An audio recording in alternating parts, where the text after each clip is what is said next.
아멘. 예수님은 지금 예루살렘에 들어가셔가지고요, 여러 가지 일들을 하고 계십니다. 자신이 왕이심을 보여주는 사건도 있었고, 그리고 성전, 그러니까 성전은 예배하는 곳이요, 기도하는 곳이요, 하나님과 소통하는 곳인데 거기가 그렇게 돼야 된다. 장사 소굴이 돼서는 안 된다. 그런 것도 알려주셨습니다. 그러니까 예루살렘의 종교 지도자라는 사람이 이런 예수님에게 질문을 하기 시작합니다. 오늘 본문이 이제 첫 번째고 앞으로 몇 차례에 걸쳐서 계속해서 질문을 하는 것을 볼 수 있습니다. 첫 번째 질문은 무슨 질문인가? 권세, 권위, 그러니까 자격에 대한 질문이에요. 우리나라에서 이 자격에 대해서 굉장히 좀 센 표현이 예전 영화에 나온 적이 있습니다. 너나 잘하세요. 네. 이게 굉장히 공격적이고 들이받는 표현이에요. 왜냐하면은 누군가는 뭔가 잘해주려고 하는데 그걸 팍 끊으면서 나 너랑 관계 없어도 돼. 니나 잘해. 네가 나한테 무슨 권위로 그런 얘기하는 거야? 하는 것을 뜻하는 뉘앙스의 말입니다. 그런데 저는 물론 우리가 이런 말 했으면 안 되죠, 평상시에. 그런데 이게 찔리더라고요. 왜냐하면은 사실은 딱 한국교회, 그때 당시 꽤 오래된 걸로 기억하는데 그때 당시 한국교회에 대한 표현 같았습니다. 뭔가 사회에 대해서 이래라 저래라 하려고는 하는데 정작 교회 자체가 엉망인 거예요. 사람들이 인생에 대해서도 이래라 저래라 하는데 교회가 그럴 자격이 있는가? 그래, 근데 교회 다니는 사람들, 그래서 니네가 그렇게 행복해? 니네가 그렇게 좋은 공동체를 꾸렸어? 니네가 믿는 하나님 안에서 행복한 삶을 살고 있어? 라고 하는 데 대해서 그럼 이라고 얘기를 할 수 없는 게 한국교회의 현실이니까 제가 굉장히 뜨끔하고 찔리고 아팠던 그런 기억이 있습니다. 우리 23절 말씀을 한번 보겠습니다. 23절 시작. 예수께서 성전에 들어가 가르치실새 대제사장들과 백성의 장로들이 나와 이르되 네가 무슨 권위로 이런 일을 하느냐? 또 누가 이 권위를 주었느냐? 여기 대제사장들과 백성의 장로들, 그러니까 백성들을 가르칠 권위를, 자격을 부여받은 사람이라고도 볼 수 있는 이 사람들이 질문을 합니다. 무슨 권위로 이런 일을 하느냐? 누가 이런 권위를 주었느냐? 그에 대해서 예수님께서 대답하신 24절을 또 같이 읽습니다. 시작. 예수께서 대답하시되 나도 한 말을 너희에게 물으리니 너희가 대답하면 나도 무슨 권위로 이런 일을 하는지 이르리라. 예수님께서 대답 대신에 내게 답하면 나도 답하겠다라고 말씀을 해주십니다. 이것도 생각을 해보면은 예수님이 이렇게 말하신 거라고 볼 수도 있어요. 내가 왜 너희한테 굳이 대답해야 돼?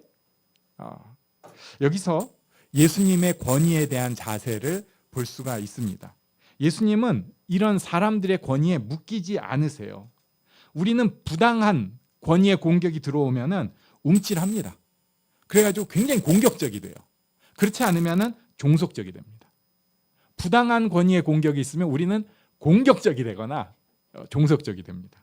그런데 예수님은 가장 큰 권위, 하나님의 권세를 꽉 붙잡고 계시니까 다른 권위나 그런 부당한 공격에 대해서 묶이지도 않고 휘둘리지도 않는 거예요.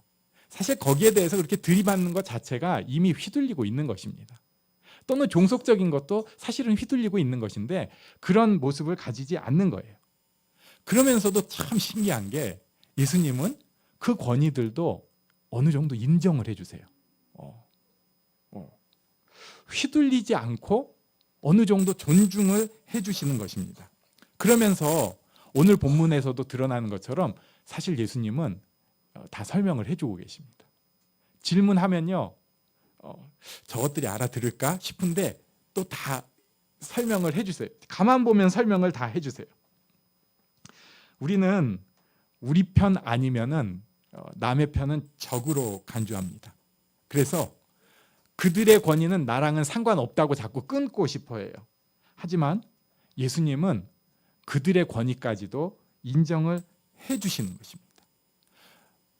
권위에 휘둘리지도 않고 무시하지도 않고 어느 정도 존중해 주시는 모습이 예수님의 기본 모습이에요. 네, 그런 상황에서 우리 25절 예수님의 질문을 한번 봅니다. 시작. 요한의 세례가 어디로부터 왔느냐? 하늘로부터냐? 사람으로부터냐? 그들이 서로 의논하여 이르되 만일 하늘로부터라 하면 어찌하여 그를 믿지 아니하였느냐 할 것이요. 자, 여기서 예수님께서 질문을 하셨습니다. 간단한 질문입니다. 요한의 세례가 어디로부터 왔느냐? 하늘로부터냐? 사람으로부터냐? 일단 여기 종교 지도자들은 굉장히 이상한 모습을 보여요. 너 요한의 권위가 어디서 왔다고 생각해? 라고 질문을 하니까 그것에 대해서 답을 어떻게 하는가? 서로 의논해요. 서로 의논해요? 그러니까 답은 상관이 없는 거예요. 그리고 내가 하는 이 말의 영향력만 생각을 합니다. 그러니까 진짜가 뭔가가 중요한 게 아니라 이거 뭐라고 답해야 되지?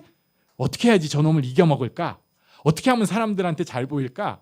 그래서 드러나는 거에만 너무 집중하는 거예요. 물론 그것도 우리가 포지션이 있으니까, 대제사장이니까 그 정도 생각을 하는 것도 지혜라고 할 수 있지만 진짜 자기 생각이 뭔지 모르는 거예요. 나중에 이들의 대답이 모르겠다 이렇게 얘기해요. 네. 백성의 존경을 받는다는 사람들이 진짜 모르는 거예요. 자기 인생을 좌지우지하는 권위에 대해서도 모르는 거예요. 내가 그렇게 종교 생활을 열심히 하고 하나님을 위해서 열심히 있었는데 질문 하나 들어오면은 맨날 하던 익숙하고 듣고 이거 답은 이거 답은 이거 이렇게 하던 거에서 벗어나면은 몰라. 신앙생활 하는데 고민이 없는 거죠. 예. 그냥 바삐 돌아가면서 가끔 하나님이 떠먹여 주시는 것처럼 주시는 은혜는 받지만은 자기 인생에 대해서도 고민하지 않고 내가 해야 할 일에 대해서도 고민하지 않고 이게 진짜 옳은 일인가도 고민하지 않습니다. 예수님께서는 그럼에도 이들에게 두 가지 권위를 말씀하면서 답을 해주십니다. 세례 요한이 나와요. 이미 이때 당시는 헤롯에게서 처형을 당한 상황입니다. 그런데 이 세례 요한이 요단강에서 세례를 베푸실 때 많은 사람들이 찾아갔습니다. 이 세례는 그때 누가 받았는가? 이방인들이 유대인으로 들어올 때 그때 세례를 받는 거예요. 그러니까 나는 저 죄 많은 부류에서 이제는 하나님의 백성이 됩니다를 표시할 때 세례를 받는 것인데 요한이 회개하라고 하는데 그 메시지가 얼마나 절절하고 사람의 가슴을 흔들어 놨으면 난 유대인이지만 하나님 앞에서 부끄럽습니다 하면서 세례를 받은 거예요. 그럼 그때 그렇게 세례 요한이 세례를 베푼 그 권위가 어디에 있었는가? 세례 요한 뒤에 유명한 랍비가 있었는가? 아니면 어떤 특별한 교육을 받았는가? 아니면 어느 종교 집단에서 파송받은 사람인가? 아니거든요. 세례 요한이야말로 광야에서 외치는 자의 소리였어요. 네. 하늘로부터 오는 권위를 가지고 사람들한테 회개하라고 선포를 한 것입니다. 예수님께서 이렇게 답을 그냥 딱 주신 거예요. 여기서 우리가 또 볼 게 있어요. 종교 지도자들은 예수님의 사역 전반에 대해서 질문을 하고 계시는데 예수님께서는 슬쩍 마치 권위를 나눈 것처럼 말씀을 하셨어요. 하늘로부터의 권위, 땅으로부터의 권위. 그런데 조금 잘 생각해 보면은 모든 권위, 땅으로부터의 권위라고 하는 것도 하나님께로부터 온다는 것을 우리가 여기서 볼 수 있습니다. 왜? 하나님에게 최종의 권위가 있기 때문에 그래요. 하나님은 넘어가 없는 분이에요. 물리학자들이 막 연구를 하고 생각을 하고 뭐 그럴 수 있어요. 우리도 그 전엔 뭐가 있었을까? 그런데 인간의 그 사고의 그 전, in the beginning, 태초의 근본입니다. 그러니까 모든 권위의 스타트가 하나님이신 거죠. 그리고 하나님 자신이 바로 그 권위라고 할 수 있어요. 그래서 구약 성경에서 교만이라고 하는 단어는 이 권위를 하나님의 이 권위를 무시할 때 쓰는 단어입니다. 그래서 교만한 사람이 어리석은 사람, 이 교만하다는 건 또 하나님이 없다고 하는 사람, 같은 말이 다 비슷한 의미로 쓰이는 거예요. 교만, 하나님이 없다, 어리석다. 하나님의 권위를 모르고 있는 사람에 대한 표현입니다. 그래서 여기서 오늘 우리가 몇 가지 조금 더 살펴보려고 해요. 우리는 예수를 믿는다고 하면은 하늘의 권위를 볼 수 있어야 됩니다. 하늘로부터 주어진 하늘의 권위. 이런 것을 라틴어로 뭐라고 하는가? 제가 코람데오. 예전에 저 총신대 신학과 입학했을 때 처음 꽈티로 만든 거에 코람데오 이렇게 딱 써붙이고 굉장히 칙칙한 회색 티였는데 재질도 너무 후져가지고 오래 입지도 못했지만 그래도 그 기억이 나고 코람데오. 그래가지고 농구할 때 고민을 했어요. 어떻게 하는 게 코람데오인가? 하나님 앞에서 농구하는 건 어떤 슛을 쏴야 되는가?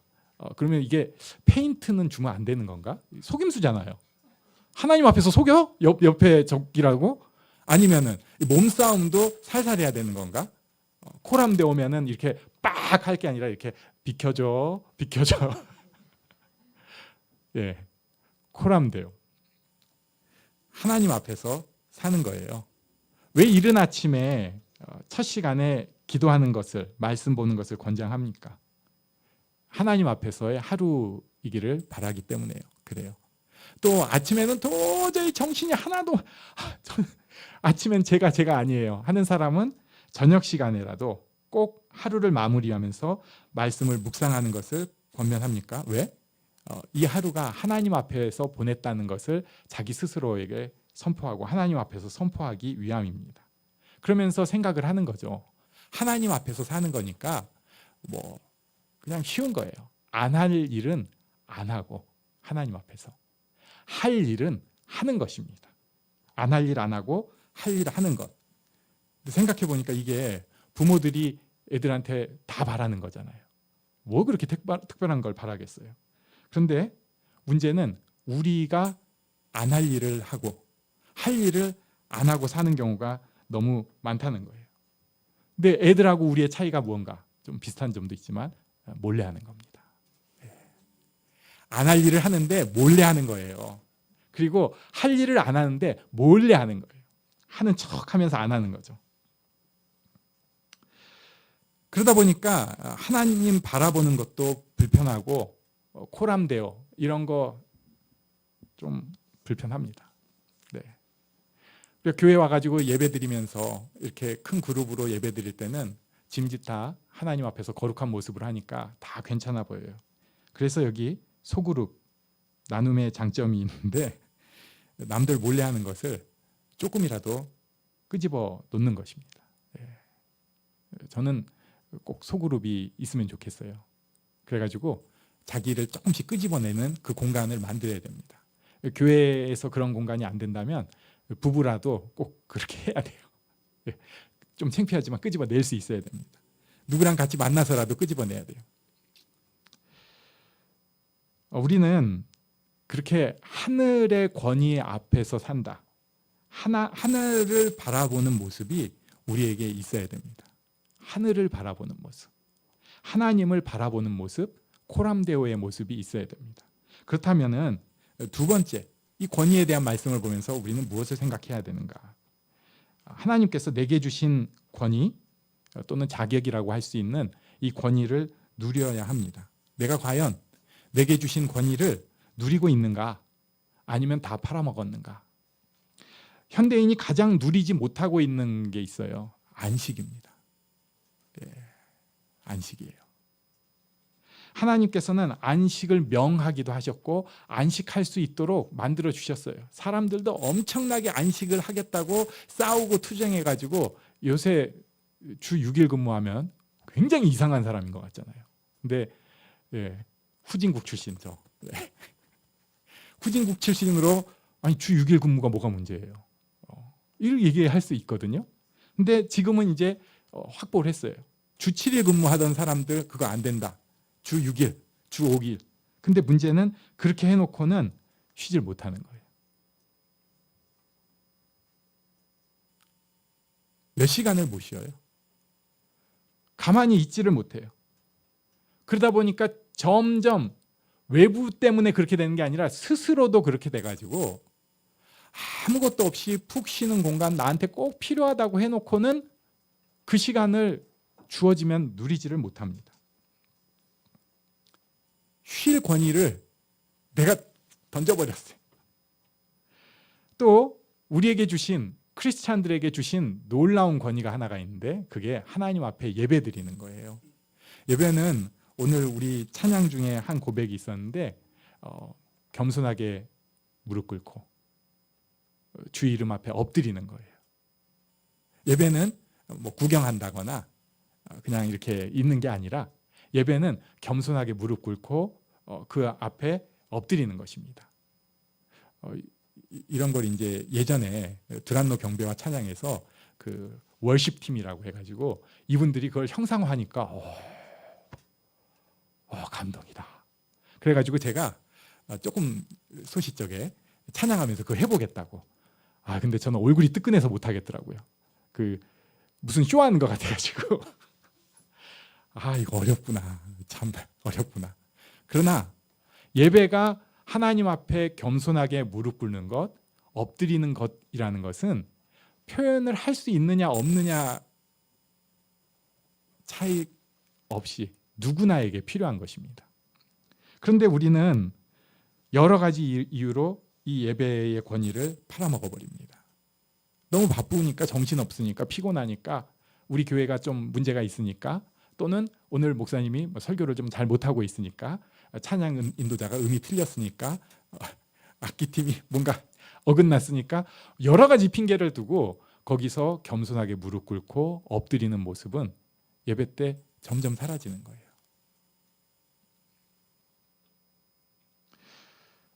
예배의 권위를 우리가 누리기를 원합니다.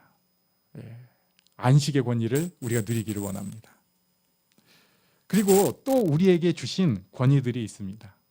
기도할 수 있게 해주셨어요. 축복할 수 있게 해주셨어요. 우리 옆 사람에게 당신을 축복합니다. 한번 말씀해 주시겠어요?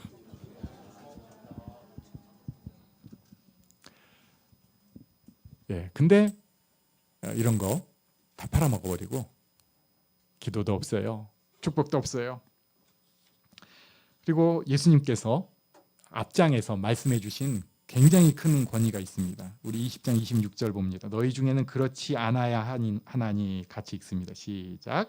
너희 중에 누구든지 크고자 하는 자는 너희를 섬기는 자가 되고 너희 중에 누구든지 으뜸이 되고자 하는 자는 너희의 종이 되어야 하리라. 아멘. 섬김의 권위를 우리에게 주셨어요. 섬길 수 있는 자리를 주셨습니다. 그런데 우리는 세상 방식으로 하다 보니까 어떻게 섬길지를 모르는 거예요. 윽박지르고 위에서 누르는 건 할 줄 아는데 진짜 섬기는 건 할 줄 모르고 그냥 교회에서 배운 이렇게 좀 이런 게 섬김. 내가 정말 섬기는 게 뭘까? 예수님의 모습으로 이 자리에서 섬기는 게 뭘까? 섬김의 권위를 누릴 수 있어야 됩니다. 우리에게 주신 권위를 누릴 수 있어야 됩니다. 그리고 거기에 더해서 한 가지 더 생각할 것이 있습니다. 내게 주신 이 권위가 그냥 주어진 게 아니고요. 하늘로부터 왔다는 것을 알고 하늘로부터 온 권위로 행해야 합니다. 베드로전서 4장 11절에 귀한 말씀, 말씀이 다 귀합니다만 우리 이 말씀을 같이 읽겠습니다. 시작. 만일 누가 말하려면 하나님의 말씀을 하는 것 같이 하고 누가 봉사하려면 하나님이 공급하시는 힘으로 하는 것 같이 하라. 이는 범사의 예수 그리스도로 말미암아 하나님이 영광을 받으시게 하려 함이니 그에게 영광과 권능이 세세에 무궁하도록 있느니라. 아멘. 하나님께서 지금 그 자리에 앉히셨습니다. 내 스타일대로 하라고 그 자리에 두셨어요. 내가 좀 모자라다고 해서 문제 있는 거 아니에요. 알고 하나님께서 그 자리에 맡기셨습니다. 좀 뚜닥거려가면서 고쳐가면서 그거 해보라고 하나님께서 우리에게 주신 그 자리예요. 그 자리가. 그런데 어떤 분들은 내가 이거 못할까 봐 굉장히 전전긍긍하고 괴로워합니다. 내게 주신 일인데 이거 안 맞습니다. 못하겠습니다. 심지어 부모인데 내가 부모로서도 자격 미달이라고. 누가 몰라요. 여기 진짜 좋은 부모가 어디 있어요. 근데 막 그냥 빠지려고 하는 거예요. 그 자리에 있어야지. 뭐 어쩔 거야. 자녀이면서도 그래요. 이제 추석 때 모이면은 어떤 사람들은 자녀들이 잘하는 사람이 있어요. 뭐 자기 일도 착착착 잘하고 부모님도 그 되게 좋은 편인데 입에 혀같이 구는 사람들 있잖아요. 저랑은 전혀 안 맞는 이런 거 되게 잘하는 사람도 있어요.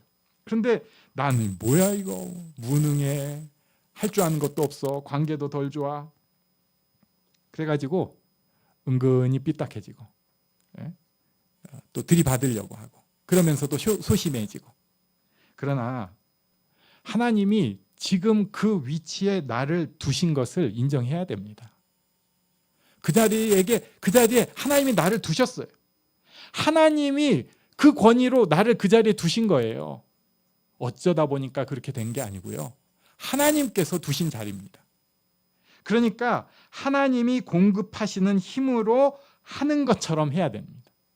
하나님이 공급하시는 힘으로 해야 하는 거예요. 그래야지 하나님이 영광을 받으십니다. 세상 관점으로 보면은 낙제일 수 있어요. 저 사람 진짜 후진 부모다. 후진 자녀다. 후진 사람이다. 그러나 그 사람이 하나님 바라보고 하나님 주신 힘으로 해낼 때 어떻게 보면은 실수투성이고 그 실수 때문에 하지만 그래도 하나님께서 합력하여 선을 이루실 것이라는 믿음으로 할 때 하나님께서 영광을 받으신다고 말씀하고 계십니다. 이번 주간에 우리에게 또 시험거리들이 있잖아요. 사람들 만나야 되고. 그런데 그 가운데 하나님이 주신 힘으로 꼭 해내시기를 바랍니다.